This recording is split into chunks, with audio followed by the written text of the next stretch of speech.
Well, folks, there's been a lot of repair work going on around here. Been straight out for the past month and a half or so, and I got plenty more to go.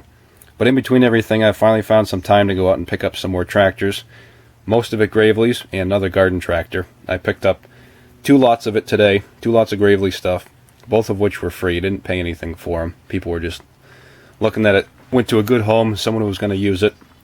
And beforehand, I picked up a couple of L's, probably about 2 or 3 weeks ago. And before that, it was an Ariens garden tractor, S16, similar to the one that I built my loader on back in 2009, which you guys can find in the early videos that I had. But aside from that, I figured I'd show you guys what I got, and there's quite a bit of it actually. So to start out with, got a bunch of pistons here. I got 5 more Gravely jugs, all of which seem to be in pretty fair shape except for this one, which was sitting out in the leaves for a number of years. This one's been bored over. 20 over. I still haven't measured these ones, but they all look fairly usable. They'd be good for some top-end rebuilds. I'm actually doing one now for somebody on their L8. So it's always good to get those. And I got a bucket of carburetors here. The top's got a whole bunch of Kohler carburetors. Next level down is Tecumseh snowblower carburetors and the like.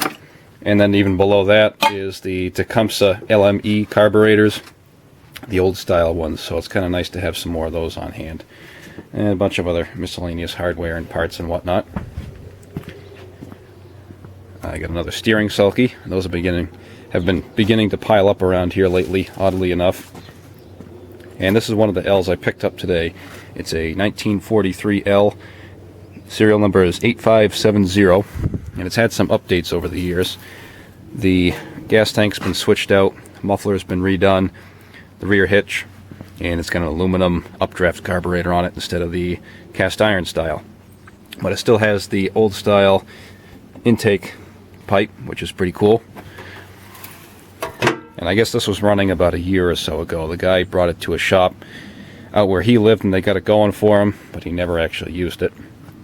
And along with that one came this one. It was a parts machine, which is kind of a mutt. It's got a bunch of 40s and 50s parts on it, between the engine and the transmission and whatnot, and it's actually got the correct style gas tank for the 43, so depending on what I do with that one, I might switch the tank out.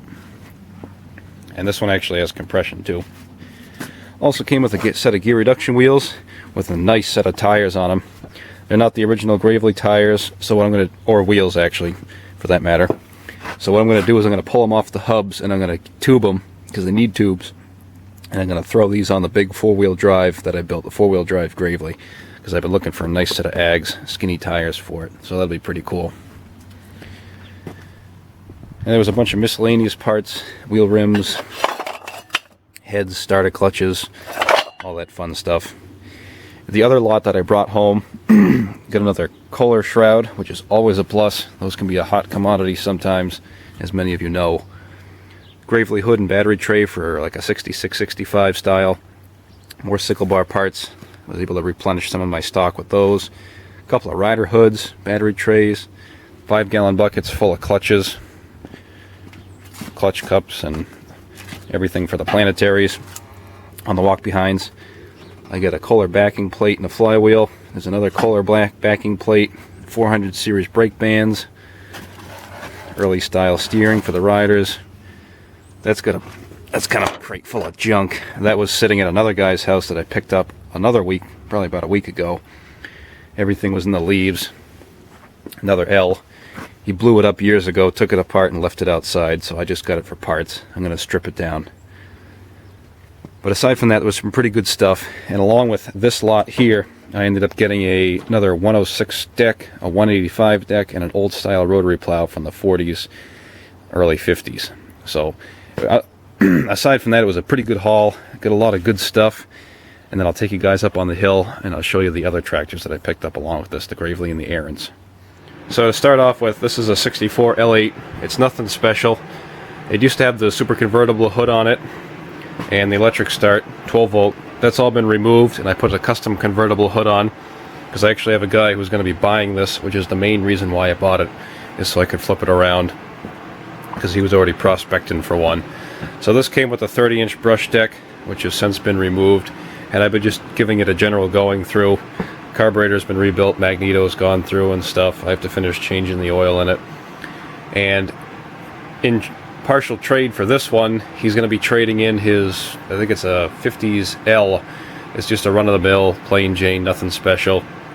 So that'll be coming in after he picks up this, and he's got some other machines outside that I've been working on for him too. So this is one of them, and then I'll take you guys up on the hill and I'll show you the other one that I got along with this one. Now here's the other one that came with the L8. This is a 1962 Li. I don't know if you can read the numbers or not. Gas tank on it was bad, completely full of rust. But aside from that, it's got the gear reduction wheels. I think this is the MA115 snowblower, which seems to work nice. Obviously haven't tried it yet, being that it ain't winter.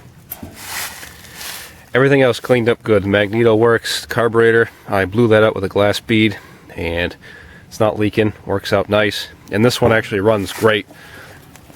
Runs excellent, actually. Has the original tag on it. It came from, I think it was Lunenburg, Massachusetts, which is north of me. So it stayed within the state at least. But aside from that, it's complete. These were both sitting in shipping containers for a number of years, so they haven't been outside. The rear hitch on it is homemade. It looks like somebody tried to make a roller rest sort of deal, like so, because they didn't have the original Gravely roller rest. Governor is in good shape, took oil, it's not leaking it all over the place, so I'm pretty happy about that. So aside from the gas tank, it really doesn't need much of anything else. I gotta find a good tank in my parts lot, see if I can get that on there, and I'm probably gonna try to flip this one over to sell it, because it's not like I really need it, because I have more Gravely's with gear reduction wheels on them now that I know what to do with. And actually, while I'm up here, I might as well show you quickly another one I picked up at the end of the summer that you guys never saw. I don't remember what year it was. It's got to be a 58 or something. This was sitting underneath a barn, not in the dirt. They had concrete and everything down there, but on the underside of a barn for about 20 years or so. It came with a dog eater snowblower. It's had some updates, the new hood, spin-on oil filter and stuff, which depending on what year it is, that's probably the original. But it's not in too bad a shape. It's got the governor, newer pull start pulley with the cutouts for the rope. It's pretty dirty, and it has gear reduction wheels, of course. But it's in fair shape, and I got to get this running at some point, along with everything else. I haven't had a chance to yet this summer. So aside from the Gravely's, I also have the Ariens that I brought home, which I'll show you guys. It's an S16 hydrostatic, single cylinder Kohler K341. It's in very nice shape. I think somebody painted over all the orange at one point. You can tell because the taped off on the decals. But aside from that, it's pretty well kept. I got this off Craigslist. I'd found it one morning and emailed the guy. Luckily enough, I heard back.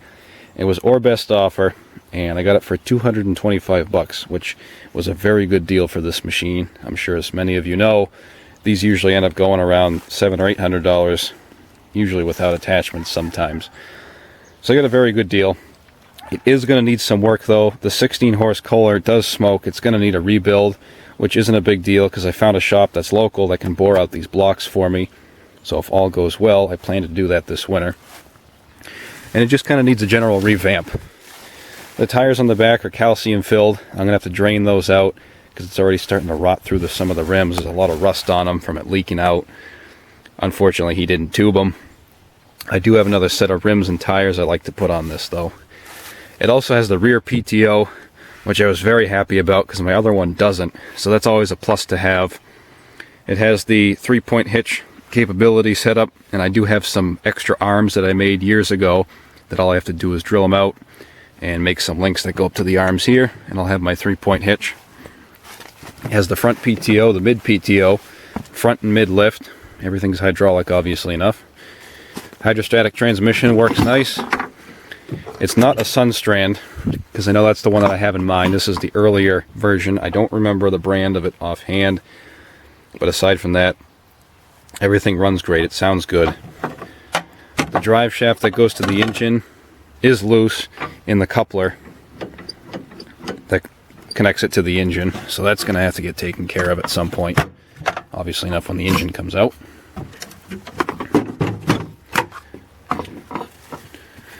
But everything else seems to be in pretty fair original condition.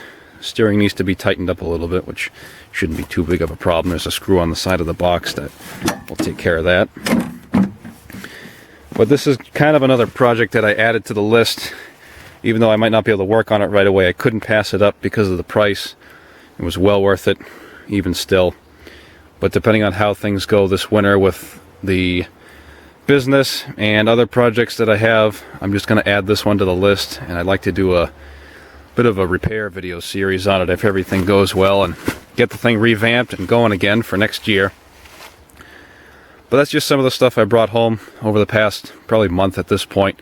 Figured I'd give you guys an overview, and so you can see what's been coming and going around here, and hopefully I can resell some of the Gravely stuff, which would be nice, and always make room for more. So anyways, folks, there you have it.